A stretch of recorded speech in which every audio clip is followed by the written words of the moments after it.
Dios les bendiga, hermanos. Es una gran bendición estar nuevamente con ustedes. Saludos a todos los que están detrás de la pantalla.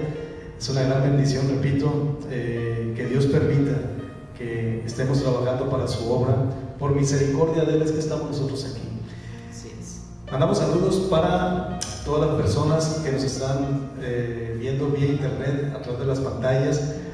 Muchas personas descargan audios también de esta página. También sean bienvenidos, Dios los bendiga.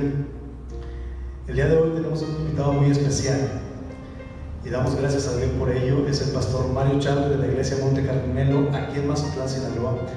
El pastor es, repito, pastor de la iglesia Monte Carmelo, Asamblea de Dios.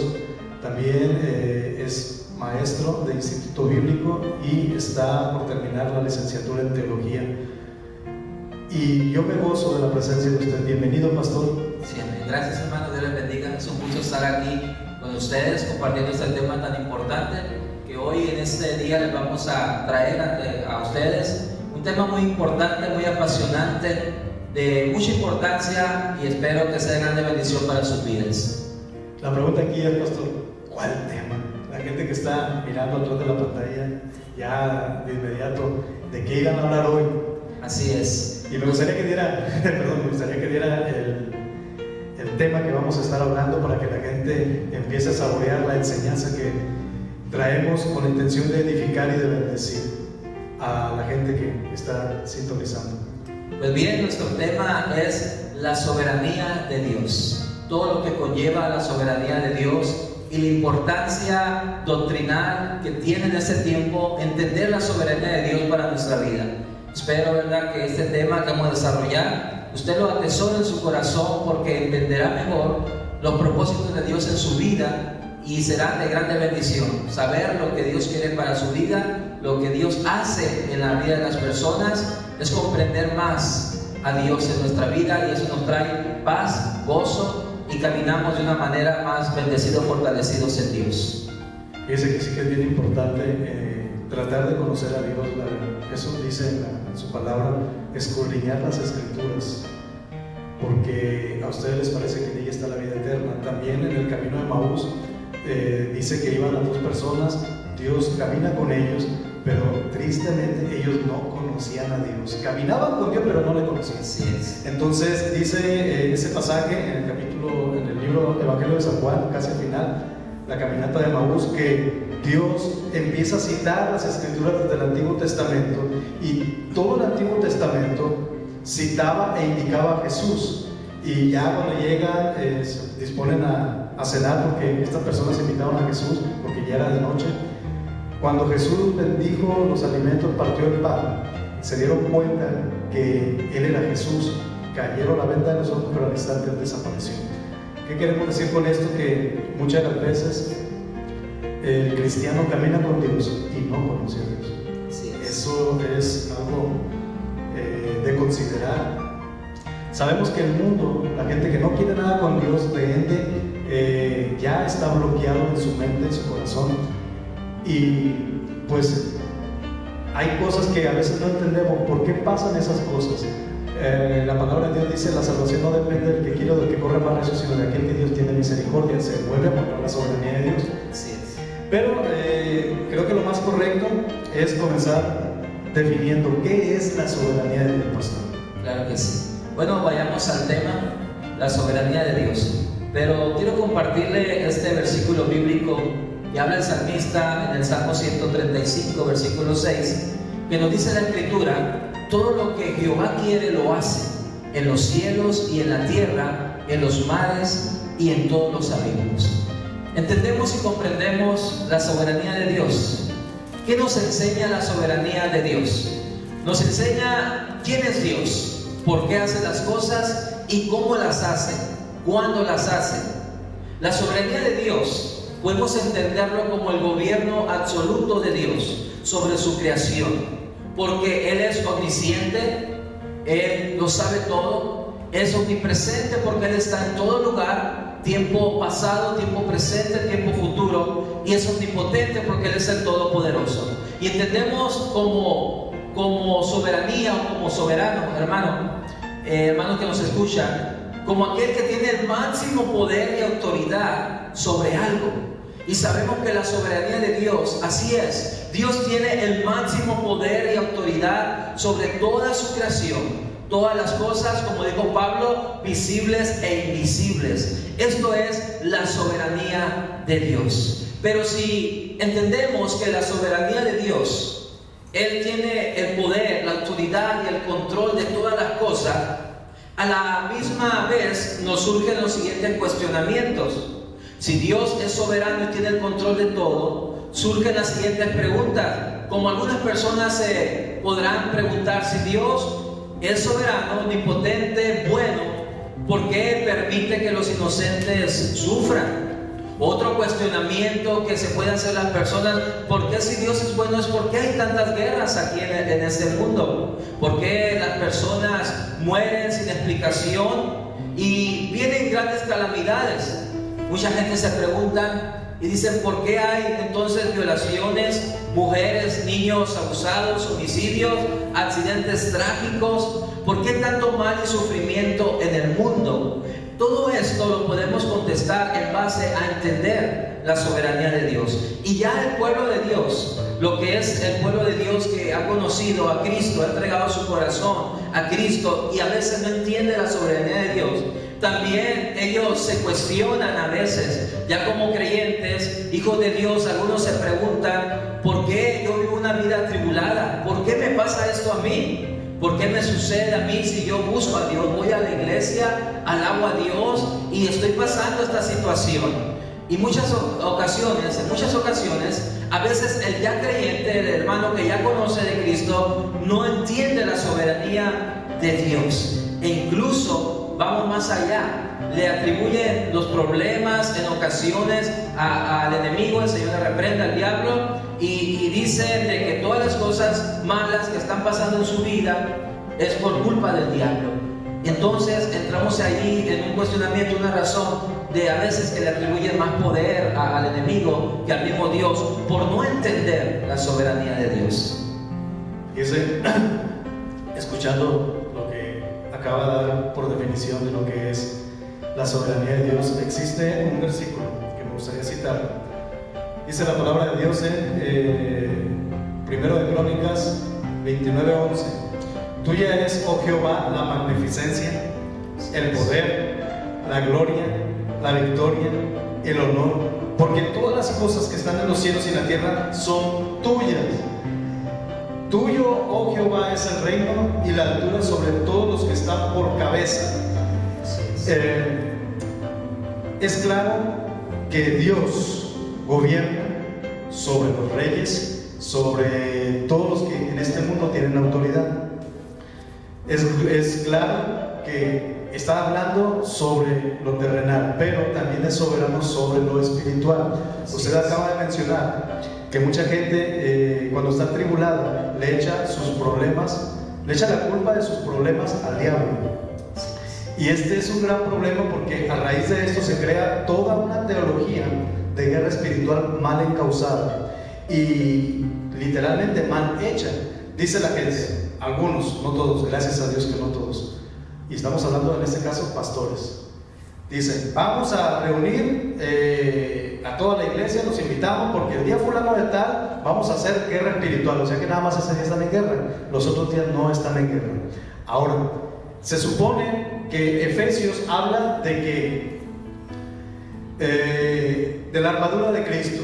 Dice que nos pongamos el yelmo de la salvación, tomemos la espada de Dios, que nos ciñamos los lomos con la justicia, que tomemos el escudo de la fe, que nos calcemos con el evangelio de la presta, o sea, que vayamos a predicar.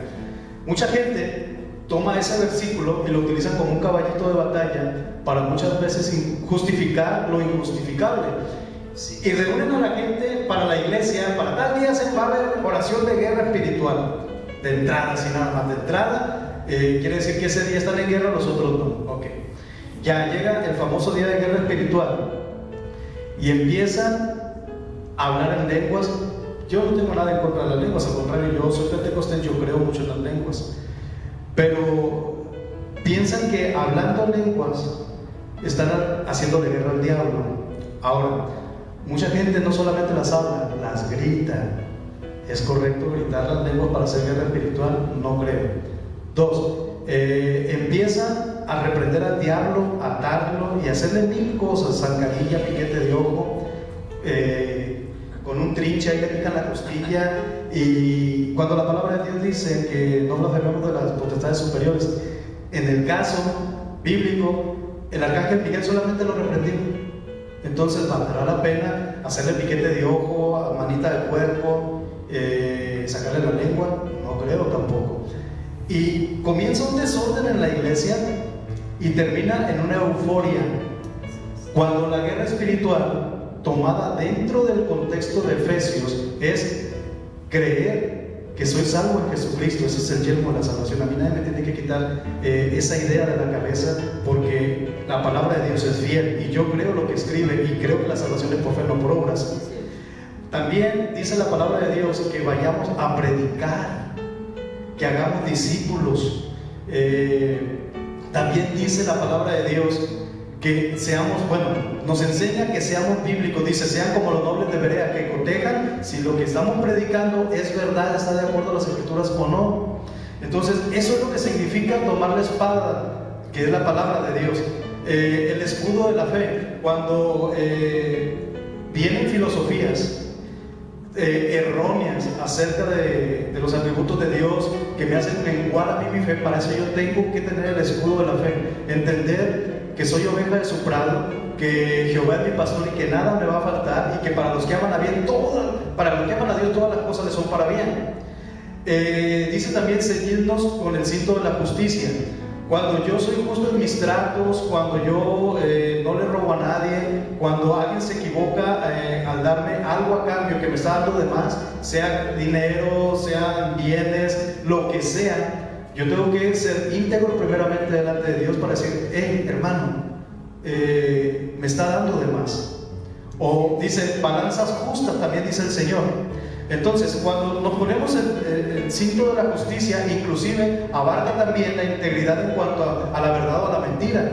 Yo tengo que ser justo, aun cuando muchas veces no me convenga a mí, yo tengo que decir la verdad por justicia. De tal manera que lo que a mí me enseña la carta a los Efesios, capítulo 6, lo que es la armadura de Cristo, no es jamarraba, chía, y diablo cochino, y te ato, y esto y lo otro, y te reprendo, y se agarra la gente. Me está diciendo que yo tengo que armarme de la armadura de Cristo, que es las buenas obras, que porque soy salvo las hago, para agradar a aquel que me llamó. Entonces, se distorsiona todo con la teología de que el diablo tiene la culpa, el diablo hizo esto, el diablo hizo lo otro, cuando dice la palabra de Dios que un pájaro no cae a tierra sino por la voluntad de Dios. Así es. Y hablando de esto, me gustaría que nos compartieran acerca de las doctrinas erróneas que hoy en día están infiltradas en la iglesia y que no permiten a la iglesia crecer. Y aquí ya hay un gran problema, porque sabemos que está próximo el arrebatamiento y Cristo viene por frutos maduros, no viene por frutos verdes. El fruto verde se queda. Entonces, creo muy interesante este tema que estamos desarrollando para la edificación de la iglesia, para que aprendamos a conocer a Dios. Dice Job, de a oídas te había oído, mas ahora mis ojos te ven. Job tenía una religión, pero no conocía a su creador. Y pues esto lo comento como preámbulo para que nos hable acerca de las doctrinas erróneas, acerca de los conceptos que tienen algunas doctrinas erróneas en cuanto a la soberanía de Dios. Muy bien. Bueno, tocando ese tema, las doctrinas no correctas acerca de la soberanía de Dios, debemos de considerar algunas que se están moviendo dentro de la iglesia del Señor, en muchas iglesias. Doctrinas no ortodoxas. Ortodoxo significa que no sigue fielmente los principios de una doctrina. Por lo tanto, estas doctrinas no son fielmente apegadas a las escrituras, a la palabra de Dios. Sin embargo, están introducidas esa ideología, esa doctrina en algunas personas.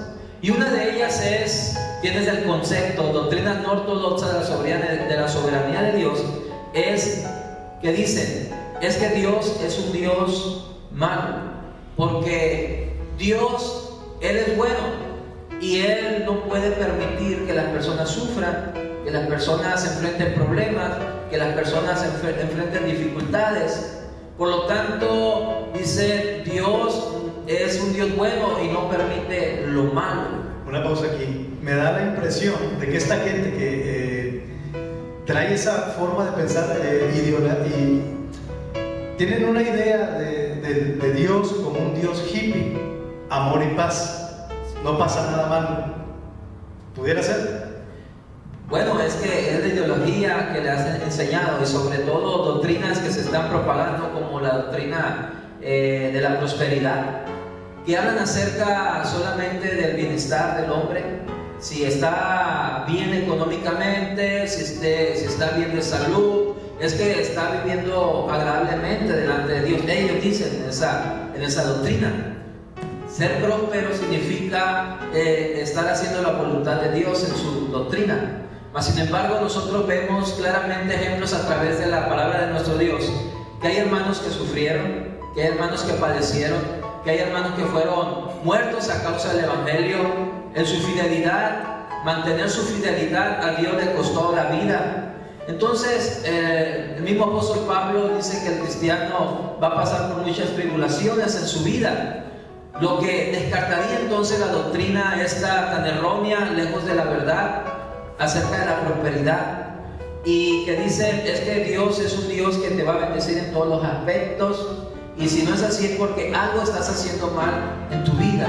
Pero la palabra de Dios nos dice en Romanos 8:28, dice, sabemos además que a los que aman a Dios, todas las cosas los ayudan a bien.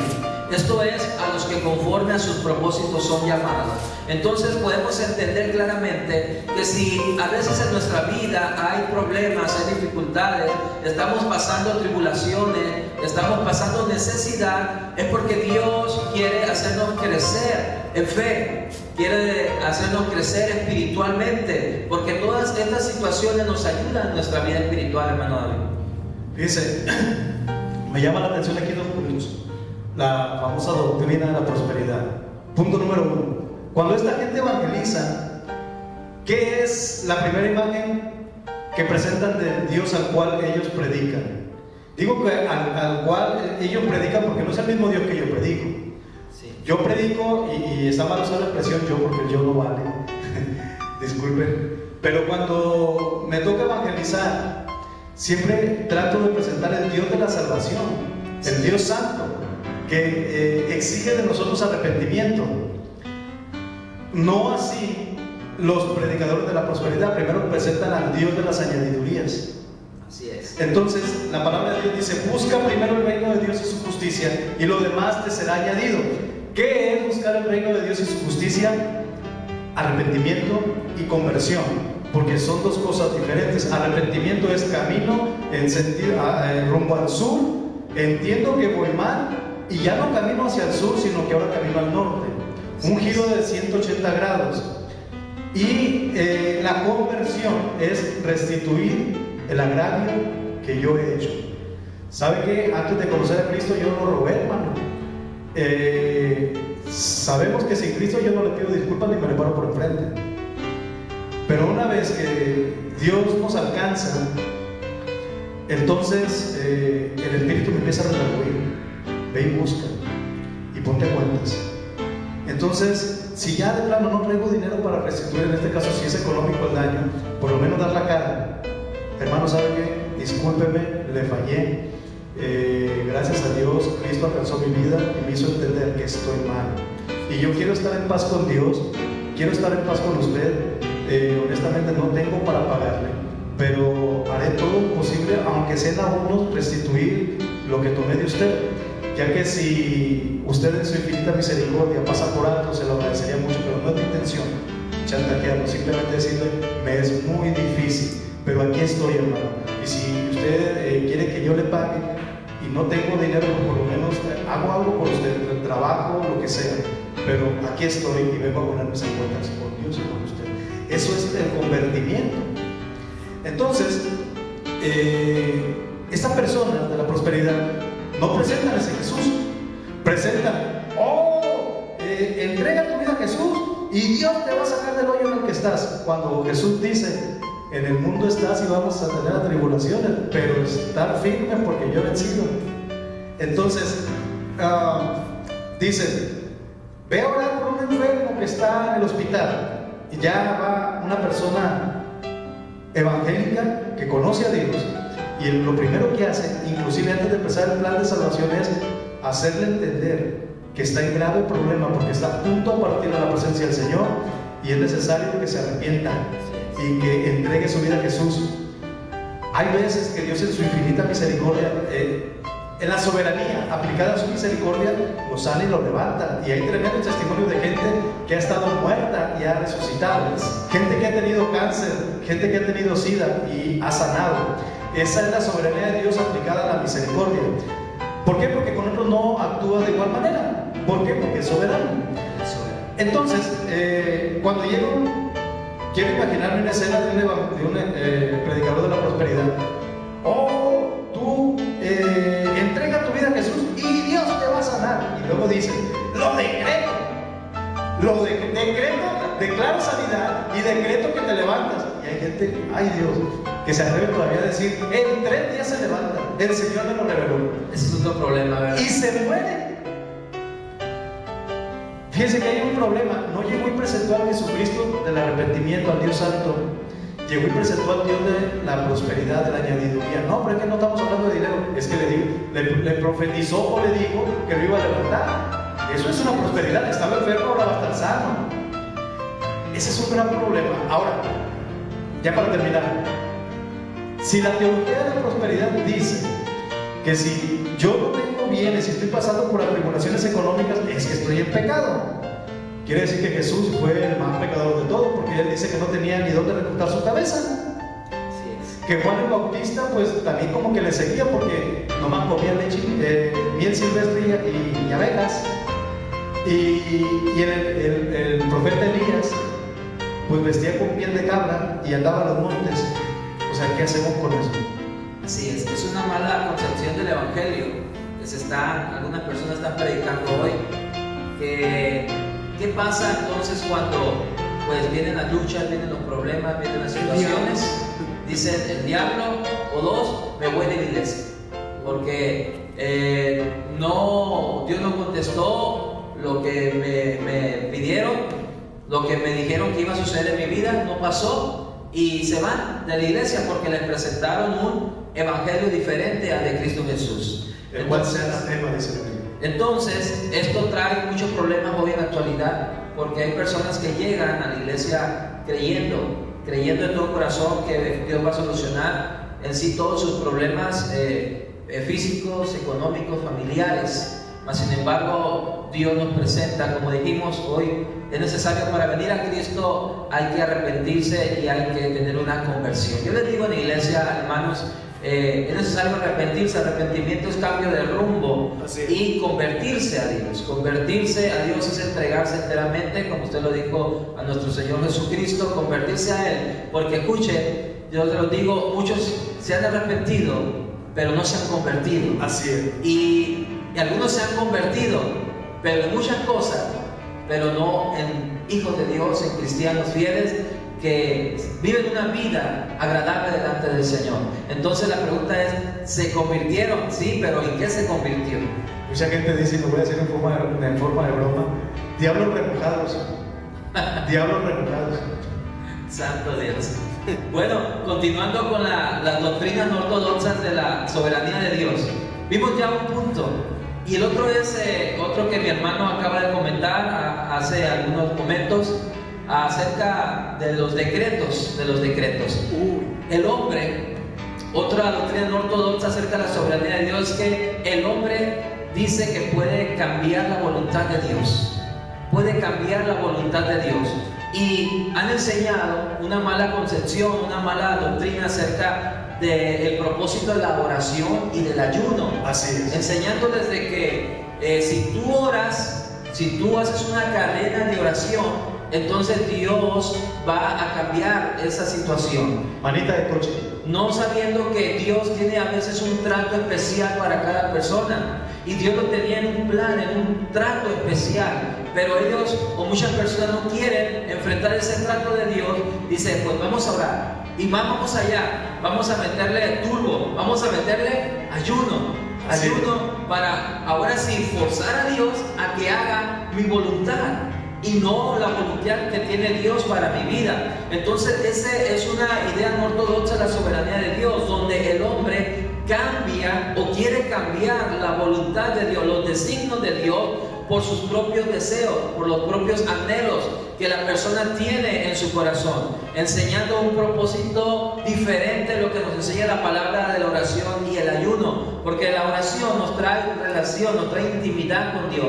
Podemos entender nosotros los planes de Dios, los propósitos de Dios, lo que Dios quiere para nosotros, y podemos aceptar con gozo, podemos aceptar cualquier situación porque estamos en comunión con Dios y entendemos, podemos comprender un poco la mente del Señor. Si ayunamos, eso nos va a fortalecer y nos va a unir al canal de Dios y vamos a poder entender lo que Dios quiere para nosotros. Pero desafortunadamente han enseñado que mediante el ayuno, la oración, puedes cambiar la voluntad de Dios. Entonces Dios va a hacer lo que tú deseas o lo que tú anhelas o lo que tú pides, lo cual ahora sí que transgrede la soberanía de Dios, y es una idea errónea. Por ejemplo, la palabra nos dice en Romanos 12:2, dice: no os conforméis a este mundo, sino transformaos por medio de la renovación de vuestro entendimiento, dice la Escritura.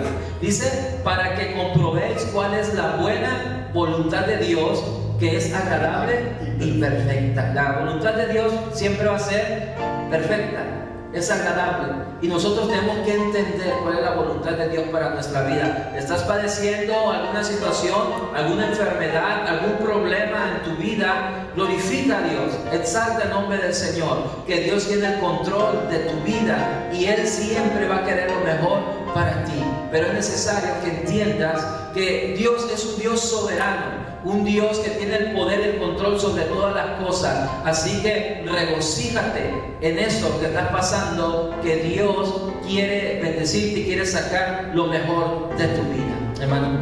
Fíjense, en este punto hay que tomar en consideración una cosa. Si yo a usted le doy un cassette de X artista y usted escucha el lado A, me podrá decir, el lado A trae 5 canciones y el lado B trae otras 5 canciones. Si yo le doy un cassette a usted y escucha el lado A, ¿usted me puede decir de qué trataban las 10 canciones? Claro que no. Ok. Y si ese cassette lo escucha usted por el lado B, escucha pues el otro lado, ¿me podrá decir de qué tratan las 10 canciones?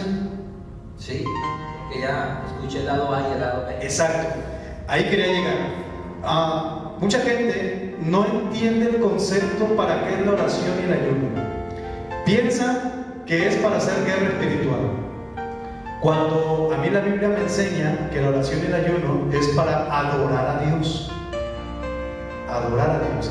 La guerra espiritual yo la hago cuando vivo en santidad, cuando vivo Efesios 6 en todo mi ser. No hay diablo que se me resista y sale huyendo. No, hombre, este es un hijo de Dios, ni te pares, porque está evangelizando, usa la palabra de Dios, no hace caso cuando le aviento dardos con doctrinas erróneas, cuando le digo que no es salvo, le traigo puesto el yelmo de la salvación y nomás habla la palabra de Dios y nomás anda predicando, ni te le pares enfrente. Eso hace pensar los demonios y los demonios huyen.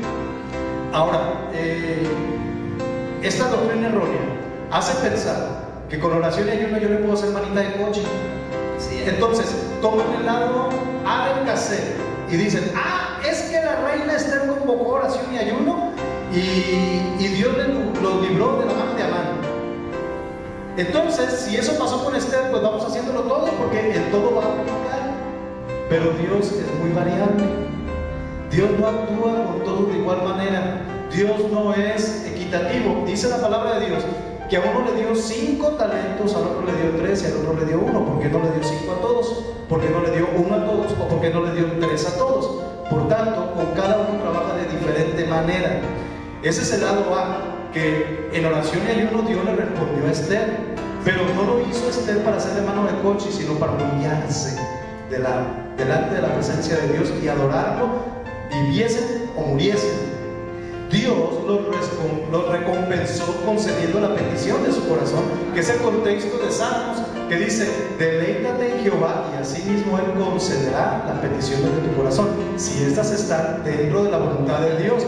Porque dice Juan: pedís y no recibís, no, Santiago, pedís y no recibís, y ardéis de envidia porque piden para gastar en vuestros delitos y deleites. Por tanto, si lo que yo estoy pidiendo está dentro del plan de Dios, tengo que tener la certeza y la fe de que Dios va a conceder. Pero si hay algo ahí turbio, pues posiblemente Dios no lo conceda. Aún así yo oré y ayuné. Ahora, ¿cuál es el otro lado del cassette? Ya vemos que Esther oró y ayunó y Dios le concedió. Pero vemos un Job que dice la Biblia que el diablo le pide permiso a Dios.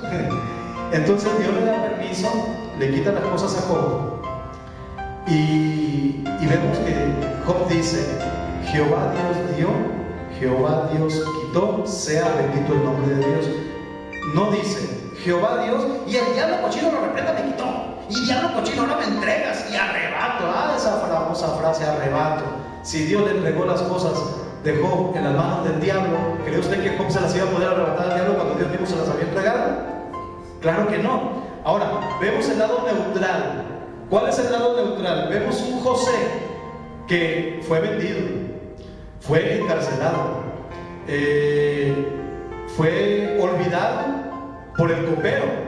Pasaron años y el copero ni se acordaba de él.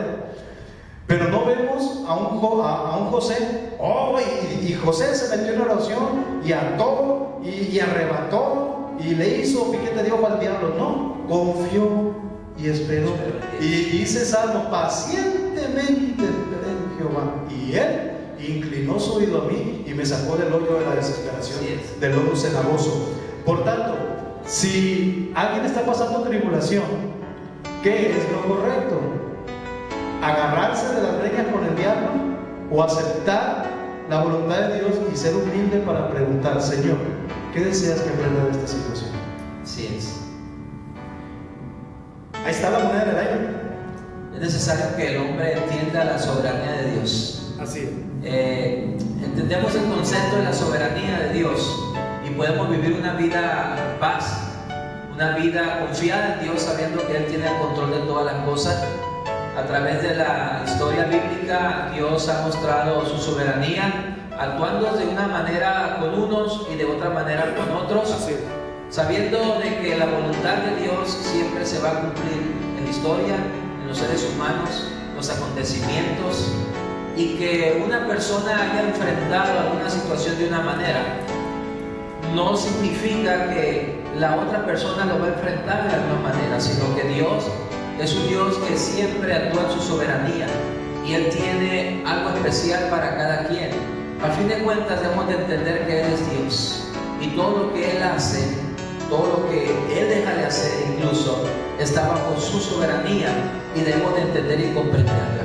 Con esto, hermanos, no estamos diciendo que no oremos o ayunemos. Es algo importante en la vida del cristiano. Como adoración.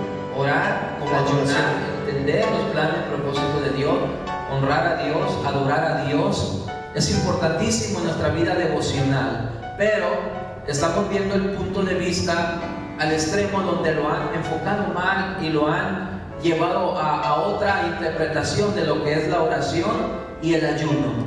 Y hermano, el tercer punto no correcto, no ortodoxo acerca de la soberanía de Dios, es un punto que hemos estado tratando, que dicen muchas personas, algunos cristianos sobre todo, que le atribuyen la enfermedad, sus problemas, sus luchas al diablo, dándole así más poder al diablo que al mismo Dios Todopoderoso. Y esto es peligroso. Esto es peligroso porque las mismas personas le están atribuyendo poder al enemigo, sabiendo que lo que estamos bajo la cobertura de Dios, estamos bajo en sus planes, le hemos recibido, caminamos en sus caminos, estamos bajo el poder del Altísimo, dice la Escritura. Entonces el enemigo pues no tiene ni parte ni suerte, así, ¿verdad? Podemos declarar. Literal. Porque nosotros estamos bajo la poderosa mano de Dios. Sí. Entonces no tenemos por qué, no tienes por qué atribuirle poder al diablo. Sabemos que el diablo es real, es verdad. Es un ser espiritual, es un ser caído que mete ideas, mete pensamientos, sus dardos de fuego del maligno llegan a la mente, pero hasta ahí no tienes que darle poder ni atribuirle. Tú estás, que has conocido a Cristo, que has conocido a Dios verdadero, estás bajo el poder del Altísimo. Y hay personas que, vamos, hasta en la comida están viendo demonios y demonios de esto y demonios de aquello y demonios de lo otro, cuando en nosotros está la cobertura del Dios Altísimo. Somos el templo, morada del Espíritu Santo. Entonces no tenemos que atribuirle poder y autoridad cuando nosotros ya estamos bajo el poder de Dios. Y han confundido lo que es la guerra espiritual. Ahora sí, ¿verdad? Que se ha estado del tema, se ha estado tocando a la par acerca de la guerra espiritual, y a reprender y a atar y a desatar y tantas cosas que el hombre hace, vamos, en su ignorancia espiritual, porque así lo escuchó, porque así lo vio en un video, porque alguien se lo enseñó así, y lo hacen, lo repiten, pero están haciendo de una manera errónea una guerra espiritual. La guerra espiritual tiene que ver, es un tema aparte que tal vez más para adelante podamos tratar. Sería muy interesante eso. Para mí, en lo personal, la guerra espiritual es refutar, debatir las ideas erróneas, los evangelios falsos, las doctrinas falsas, y ir y predicar el evangelio a aquellas personas que no conocen de Dios. De esta manera hacemos ahora sí una guerra eficaz, una guerra espiritual, refutar las malas doctrinas, herejías, y llevar el evangelio de Cristo a las personas que están perdidas, que aún no le conocen, porque de esa manera nosotros llevaremos personas para el reino de los cielos, hermano. Me tocó apunté varias cosas bien interesantes. Ahorita acaba de concluir con el último punto doctrinal de Asamblea de Dios, y también mencionó el credo. No lo mencionó, pero sí me gustaría que lo mencionara. El último punto doctrinal de Asamblea de Dios es refutar toda doctrina errónea. Sí. Mucha gente dice: no, ¿quién eres tú para juzgar? Cuando la Biblia no enseña que juzgar sea pecado. Lo que es pecado es no saber juzgar. Jesús mismo dice: juzgar con justo juicio. Pablo dice: si vamos a juzgar a los ángeles, ¿cuánto más las cosas pequeñas de este lugar, de esta tierra? Ahora, eso por un lado. El credo de Asamblea de Dios, hay una porción donde dice que mi conducta, la Biblia está por encima de mi conducta y de mi creencia. Esa es mi norma de fe, la Biblia. Por tanto, mucha gente dice: es que yo creo, y ese famoso yo creo se hace muchas de las veces como un impermeable para que el verdadero evangelio no entre. Es que yo creo. No es lo que yo crea, es lo que dice la palabra de Dios, y es me guste o no me guste. Eso es. Ahora, hablando de lo que comenta usted, de que mucha gente ve demonios hasta en la sopa, déjenme decirle que ese es un gran problema. Miren, el diablo no puede hacer nada en contra de los hijos de Dios, hasta donde yo tengo entendido, porque estamos bajo la cobertura de Dios. Pero cuando el cristiano abre puertas, ahí hay problemas. ¿Qué es abrir puertas? Voluntariamente darle un poder al diablo que él no tiene. Le estoy dando la llave, ándale, métete. Entonces, si el cristiano no está endemoniado, pero empieza con eso, sí se puede endemoniar, porque le está dando autoridad al diablo para que entre a su vida y haga un desastre. Ahora,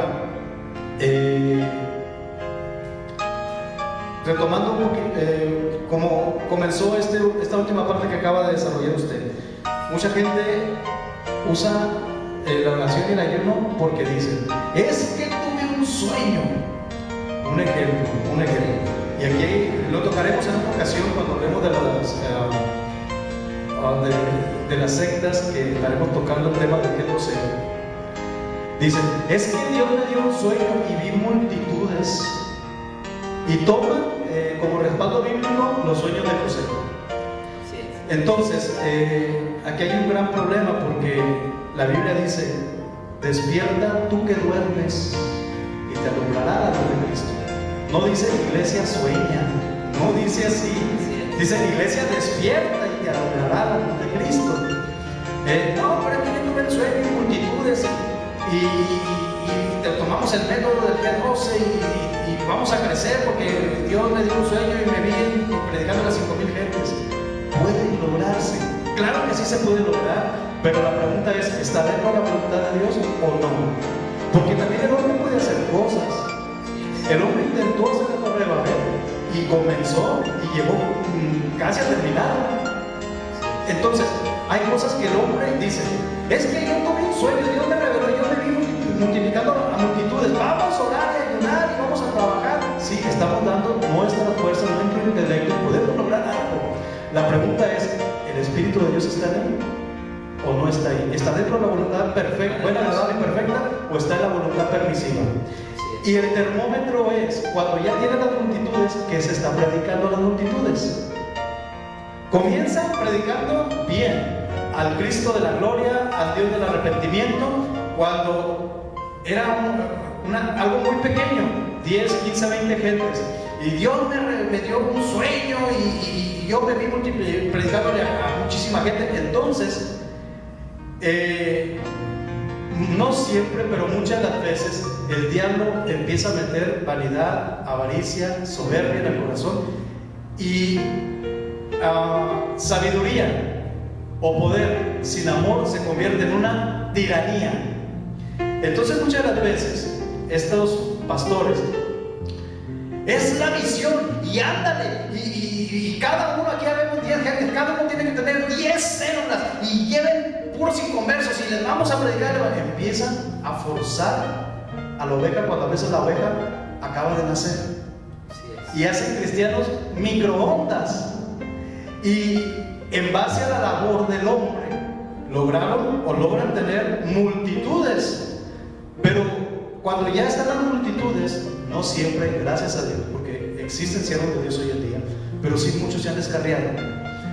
Estos predicadores que empezaron predicando bien, terminan predicando el evangelio de la prosperidad, el evangelio falso, y vemos grandes sectas a nivel mundial que tienen miles y millones de personas que comenzaron bien, pero en un punto se perdieron, porque tomaron fuera del contexto los sueños de José.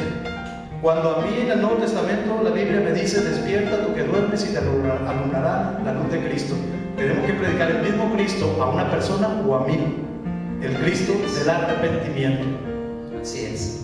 Tenemos un reto grande, ¿verdad? Es predicar la palabra de nuestro Señor Jesucristo, hacer una interpretación correcta, clara de la palabra de Dios. Hay personas que han malinterpretado y tomando un versículo fuera del contexto lo toman como un pretexto.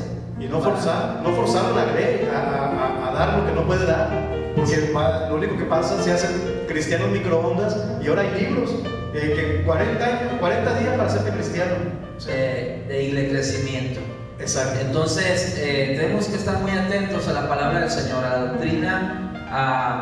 doctrina de nuestro Dios, tocando la declaración de fe que nosotros creemos. La Biblia es nuestra única norma de fe y conducta que está sobre todo entendimiento y sobre toda razón. Así es. Entonces, en base a eso, nosotros regimos nuestra vida en base a la palabra de Dios, a la dirección de Dios, la voluntad de Dios, que tenemos que entender y comprenderla. Y cuando entendemos la soberanía de Dios que debe estar sobre nosotros, podemos nosotros caminar de una manera correcta delante del Señor y podemos discernir lo que no agrada a Dios y lo que agrada al Señor.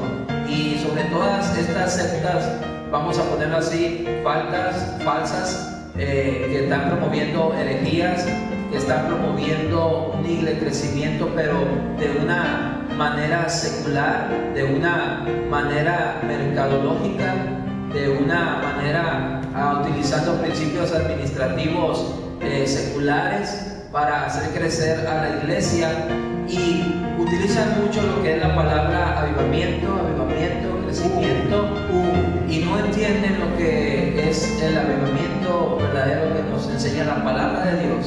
Avivamiento para él significa muchas personas saltando, gritando y llevando dineros, creciendo los edificios.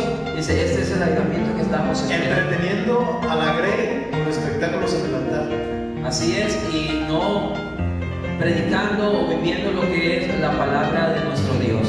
Entonces, volviendo a lo que es la soberanía, a la soberanía de Dios, cuando nosotros entendemos la soberanía de Dios, nos regimos bajo la voluntad de Dios, los propósitos de Dios y lo que Dios tiene para nosotros.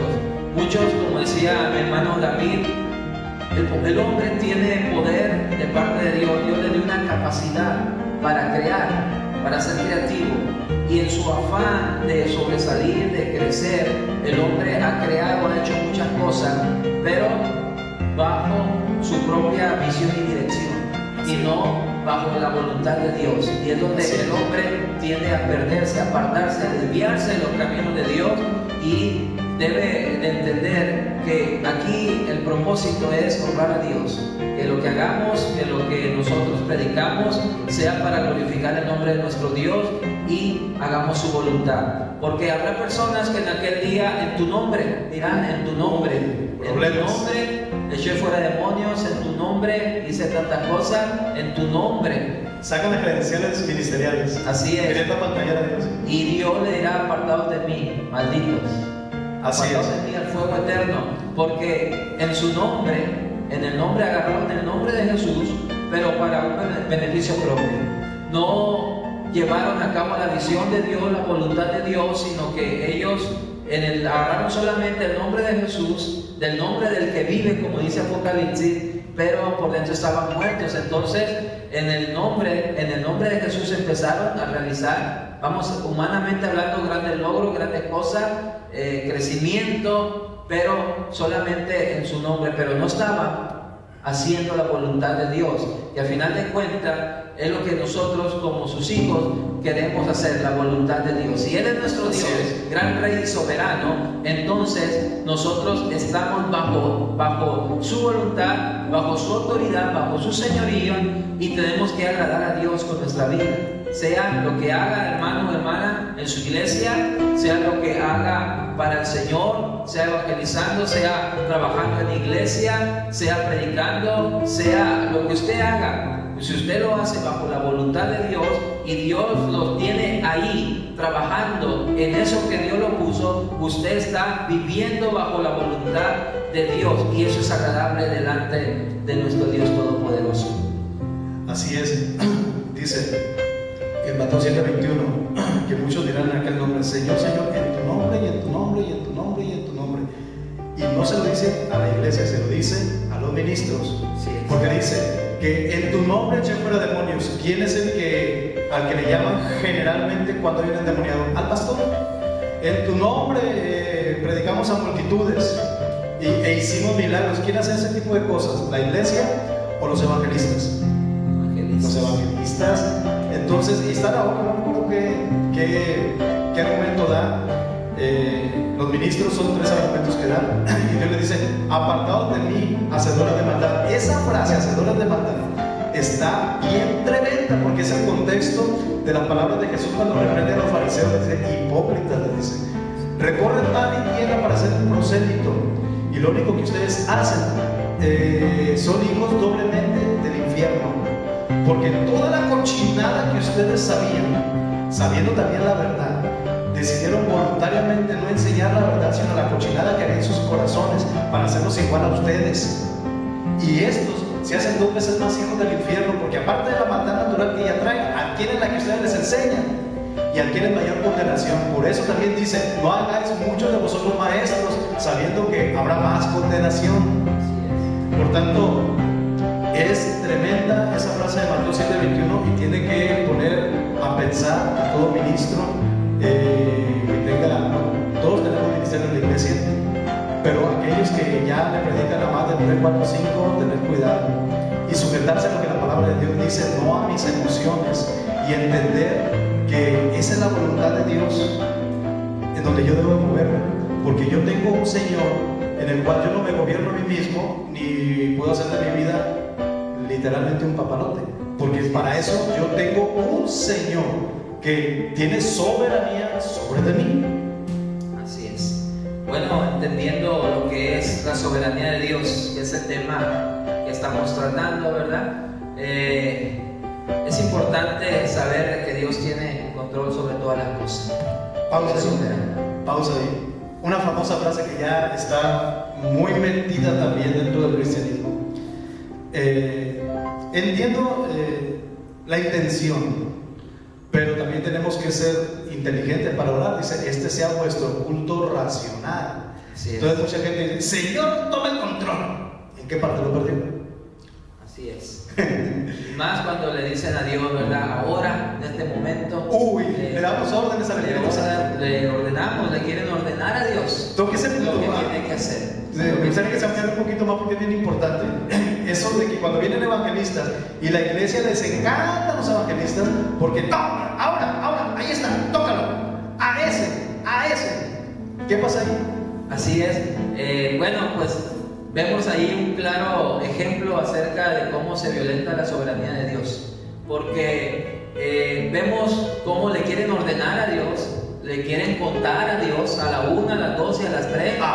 Y ahora lo vas a hacer Espíritu Santo. Me imagino al Espíritu Santo ahí atrás esperando la orden del predicador, del evangelista, esperando que él le dé la orden para actuar, diciendo ahora, ni antes ni después. Y a ese, ahora, aquel no, a este. Aquella, a la 1, a las 2 y a las 3. Entonces, no han entendido lo que es la soberanía de Dios. Nuestro Señor Jesucristo dice en la oración modelo, hágase tu voluntad, aquí en la tierra como en el cielo. Pero han entendido mal y están enseñando mal, dándole órdenes a Dios, al Espíritu Santo, ¿verdad? De que Él lo haga en ese momento, y lo más tremendo es que hasta le cuentan a la 1, a las 2, a las 3, ahora lo vas a hacer. Entonces, tenemos que tener cuidado en todas estas prácticas que se han introducido. Yo sé que hay personas, como dice nuestro hermano, que le agrada mucho cuando viene un predicador invitado, un evangelista. Es bueno recibir la palabra, es bueno recibir el mensaje, pero también hay que tener discernimiento entre lo que es de Dios y lo que no proviene de Dios. Son prácticas que se han estado introduciendo en la iglesia, y desgraciadamente las prácticas malas se van quedando, y el hermanito que nació en la iglesia, que se convirtió a Cristo, empezó en sus primeros sermones que escuchó un evangelista y lo aprendió así. Entonces cuando él al tiempo, al año, 2 años, se va preparando, lo invitan a predicar, pues ahora él también en ocasiones vuelve a repetir lo mismo que él vio, porque lo aprendió, así creció. Pero debes de saber que son prácticas que se han ido introduciendo en la iglesia que no son correctas, porque ahora sí ponemos a Dios en un punto o en un lugar como que Él trabaja para el predicador, Él trabaja para el evangelista. Entonces, a la hora que Él le ordene, es cuando el Dios todopoderoso, omnipotente y soberano, creador de todas las cosas, está ahí agazapadito, sentado en una sillita, esperando que diga, ahora sí, Dios, ya te toca el lugar aquí para que toques, y a que yo diga, y a la hora que yo diga, y te voy a contar, a las 3, a las 4, a las 5, a las 6, y ahora. Entonces, es algo erróneo. Y la hace también el predicador muchas veces del mismo Espíritu Santo, porque dice que el que testifica de Jesús es el Espíritu Santo, dice Pablo. Entonces, cuando está muchas veces estos evangelistas, dicen, ahí está, o sea, está testificando. Así es. Y fíjense, ¿qué pasa en esto? Hay que reflexionar. Invitan a un evangelista a una campaña y haga el experimento, amigo que está viendo la pantalla, o haga memoria si ha ido a uno de estos eventos. Vamos a hacerlo de esta manera. ¿Cuándo fue la última vez que usted fue a una campaña? Acuérdese decir que fue el año pasado. Sí, fue en tal lado. Aquí en Mazatlán hay un lugar muy común que donde se hace mucha campaña, se llama la cancha Germán Everson. Supongamos que yo pregunto a alguien, o alguien me pregunta, inclusive a mí, porque soy humano, también cometo errores. ¿te acuerdas cuando vino fulanito de tal el año pasado? Ah, sí, estuvo en las Germaneras. Ah, ¿te acuerdas de qué predicó? Ay, pues la verdad no, ya hace un año de eso. ¿Y te acuerdas qué sucedió? Ah, sí. Entonces, me acuerdo de los hechos, pero de la palabra no. Aquí el punto es, ¿por qué tenemos que ir? Y además, la iglesia no tiene que ir, los evangelistas son para los inconversos, la iglesia no tiene por qué ir a las campañas evangelísticas, así de fácil. Pero, no siendo tan exigentes, ¿a qué debemos de ir? A ver qué es lo que va a pasar, literalmente lo ves, al morbo, o a escuchar la palabra de Dios. Cuando la persona tiene dispuesto su corazón para escuchar la palabra de Dios, pasa un año y le pregunta, ¿de qué predicar? De tal cosa predicar. Cuando está bien dispuesto el corazón, está sintonizado en armonía con Dios, con la voluntad, cuando está en la voluntad buena, agradable y perfecta del Dios soberano, se acuerda del mensaje, así pasan años, predicó de esto. Pero cuando el corazón está desenfocado, pasa un año, oye, ¿de qué predicó? ¿Quién sabe? Pero qué padre, se levantaron los paralíticos. O sea, iba el corazón predispuesto a ver morbo, no a escuchar palabra de Dios. Eso está tremendo. Sí, y es un problema porque hoy en ese tiempo podemos ver de que hay personas que llegan a la iglesia, vienen a los pies de Cristo y su formación es así, entonces vemos de que van más enfocados hacia la emoción, van más enfocados hacia a lo que pasa o deja de hacer, que a recibir la palabra de Dios en sus corazones, siendo que la palabra es la que va a producir el cambio en el corazón del ser humano, la palabra del Señor, claro, a través del poder del Espíritu Santo. Pero las personas en muchas ocasiones van más enfocadas hacia la emoción. Por eso ha llegado al extremo el pentecostalismo, que el extremo que solamente se van hacia los altares, hacia orar, hacia recibir, hacia brincar, caer, levantarse, y no tanto a recibir lo que es el mensaje de la palabra de Dios. Y cuando usted le pregunta cómo estuvo, va a decir, pues si hubo altar, si se cayó, se levantó 4 veces, estuvo muy bueno.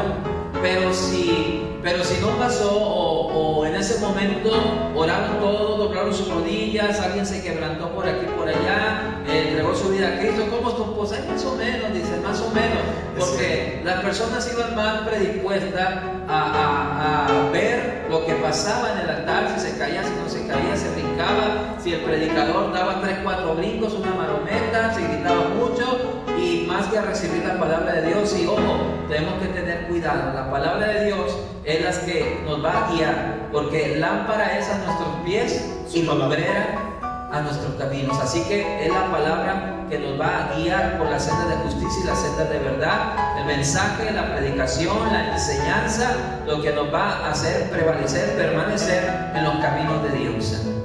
Me gustaría ya para terminar, con esto concluyo, para que usted concluya también. Una carta que llegó a las manos del pastor Chuy Olivares y impactó la vida de Chuy, y Chuy la compartió, y yo me tomé el atrevimiento de tomar esta carta porque es bien interesante. No puedo leer tan pequeña, por eso me disculpas, voy a tratarlo de leer rápido porque queda poco tiempo. Dice la carta, dice, un hermano escribió una reflexión que habla acerca de la soberanía de Dios, en donde él que está hablando es Dios, y tituló este escrito, Esto viene de mí, y dice así, escúchate bien: ¿has pensado que todo lo que te sucede está bajo mi control? ¿Lo habías pensado o no? Tú debes saber que cuando... Ay Dios, está muy pequeña la letra. ¿Me puede ayudar, pastor? Sí, leo un poco mejor. Voy aquí, bueno, aquí voy a comenzar. Dice, ¿has pensado que todo lo que te sucede está bajo mi control? ¿Lo habías pensado o no? Tú debes de saber que cuando te envuelve la tentación y el enemigo te rodea, eso viene de mí, porque tu debilidad necesita mi fortaleza, y tu seguridad humana solo consiste en que me dejes luchar a mí. Déjame luchar a mí por ti. Estás en circunstancias difíciles, eso viene de mí. estás en dificultades económicas, te es difícil sobrevivir, eso viene de mí, porque estoy probando tu fe. Yo quiero que tengas que venir a mí, yo quiero que tú dependas de mí, porque mi riqueza es ilimitada. Yo quiero que demuestres que puedo cumplir mi promesa. Estás atravesando tinieblas en tu vida, eso viene de mí. Yo permito que el consuelo terrenal te falta, que el consuelo terrenal te faltará, para que tuvieras que dirigirte y mirarme a mí, para que alcanzaras el consuelo eterno. Así es. Continuamos haciendo. Te ha desengañado un amigo muy amado, uno al que tú habías abierto el corazón, eso viene de mí. Yo he permitido este desengaño para que tú sepas y entiendas que yo puedo ser tu mejor amigo. ¿Fueron tus planes deshechos? Eso viene de mí. ¿Te sientes cansado y agobiado? Eso viene de mí, porque yo quiero darte fuerza como la del búfalo. Hiciste tus planes y no te salieron, eso viene de mí. Querías hacer algo grande para mí y en vez de eso fuiste postrado en un lecho de dolor, eso viene de mí. Quiero conseguir tu atención cuando tú estás ocupado en otra cosa. Algunos de mis mejores siervos los excluyo del servicio activo para que aprendan a depender de mí. Toda palabra que te duela, toda interrupción que te impaciente, toda expresión propia de debilidad humana desaparecerá cuando aprendas y entiendas que yo estoy detrás de todo lo que te sucede, porque yo soy Rey soberano sobre todo lo que sucede debajo del sol. Así es. Reflexiones sobre esto, queda un minuto. Pastor, de la conclusión. Sí. Bueno, hermanos, debemos de entender la perfecta voluntad de Dios. El propósito de enseñar la soberanía de Dios es señalar que Dios existe, es poderoso, sabio, eterno, omnipresente, omnisciente, omnipotente, y que tiene un plan, un propósito para cada persona, y en su soberanía también ha diseñado un plan de salvación que lo describe claramente en el Evangelio según San Juan capítulo 3 versículo 16, que nos dice: porque de tal manera amó Dios al mundo que ha dado a su Hijo unigénito, para que todo aquel que en él cree no se pierda, sino que tenga vida eterna. En su soberanía Dios preparó un plan de salvación para tu vida, para mi vida, para todos los seres humanos, para que en el nombre de nuestro Señor Jesucristo todo aquel que en él cree no se pierda, sino que tenga la vida eterna. Así que en la soberanía de Dios, la salvación solamente se obtiene a través de nuestro Señor Jesucristo. Dios les bendiga, amados hermanos.